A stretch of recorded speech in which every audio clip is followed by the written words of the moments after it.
Boh, io sono stato allevato in Frasiccia, era pastore, dunque ho avuto una zitellina ricca, una zitellina bella, di un'altra vita. E andavamo a scuola come lo volevamo, tanto. Eravamo poi se poveri, ma eravamo.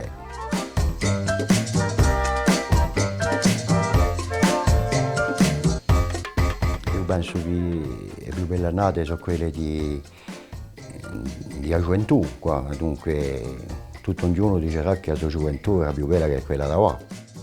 Tanto era così, ci campavamo. Avevamo l'impressione che i giovani si amusano mica, ma si amuseranno alla sua maniera anche lì.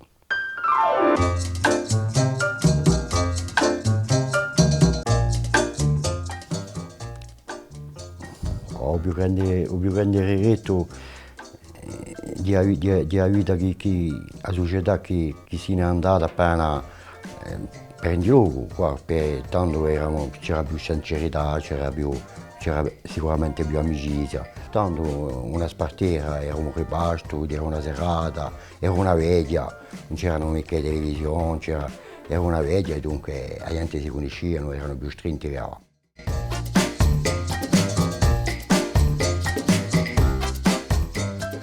Chi può dire la Corsa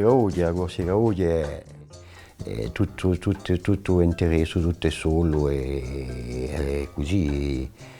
Cioè, spero che i giovani capisceranno che la Corsa c'è da campare come in Corsa, che mica come una storia, no? Non ci può mica sotto.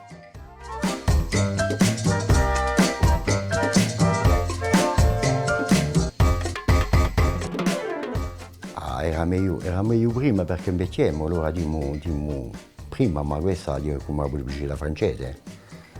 Se era meglio ciò che è davanti che ciò che è passato, non ce la speravo.